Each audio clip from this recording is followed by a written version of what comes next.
Most people think wealth starts at $1 million.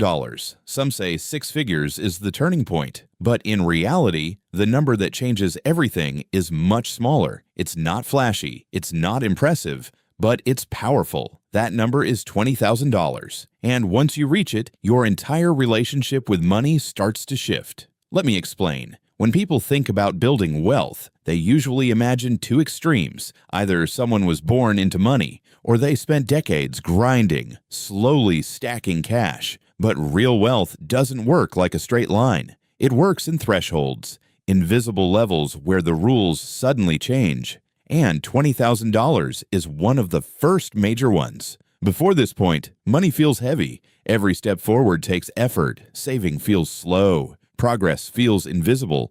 And most of the time, it feels like you're just trying to stay afloat. It's like pushing something uphill. You're working hard, but it barely moves. But once you cross that threshold, something changes. It's not just about having more money. It's about how you start thinking. When you don't have savings, your brain is in survival mode. Every decision feels urgent. You take whatever job you can get. You avoid risks. You stick with situations you don't even like because you can't afford not to. Your focus is simple. Just get through the month. But when you build a financial cushion, everything slows down. You're no longer reacting. You're choosing. Instead of asking, how do I survive? You start asking, how do I grow? That's a completely different mindset. And here's where it gets interesting. The shift isn't just psychological, it's mathematical too. Imagine saving consistently every month. At the beginning, progress feels painfully slow. Your first $20,000 takes time, discipline, and patience. But after that, your money starts helping you. Returns begin to stack on top of your effort. And suddenly, the next milestone comes faster, then faster again.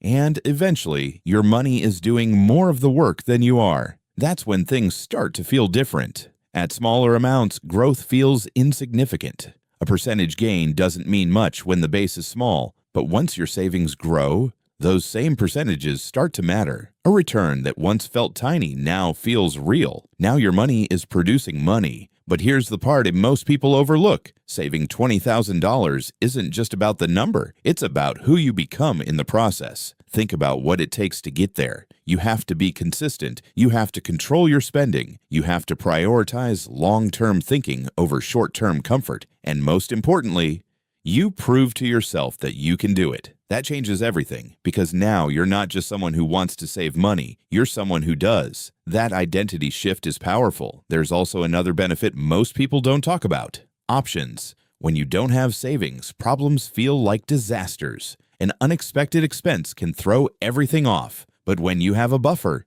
those same problems become manageable. Annoying, but not life-changing. Even better, you start noticing opportunities. Things you couldn't act on before now become possible. You can take calculated risks. You can invest. You can make decisions based on growth, not fear. This is why people say money creates more money. Not because of luck, but because it gives you room to act. Your career changes too. When you depend on every paycheck, you don't have leverage. You tolerate things you shouldn't. You avoid speaking up. You play it safe. But when you have savings, you gain confidence. You're not stuck anymore. You can walk away if needed, and that changes how you show up.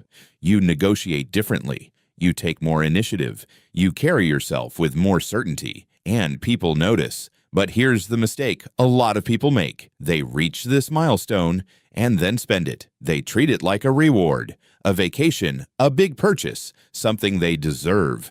But that money isn't a reward. It's a foundation. It's the thing that makes everything else possible, because once it's gone, you're back at the bottom of the hill.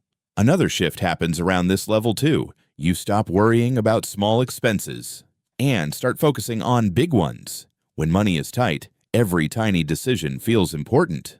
But over time, you realize something. Small savings don't change your life. Big decisions do. Where you live, how much you earn, what you invest in. Those are the things that move the needle. And when you understand that, you stop overthinking the little stuff and start being intentional with the big stuff. This is where real financial progress begins, not from cutting every small expense, but from making smarter, large decisions. At the end of the day, $20,000 won't make you rich, but it will change how you think. It moves you from reacting to planning, from stress to control, from survival to growth. And that shift, that's where wealth actually begins.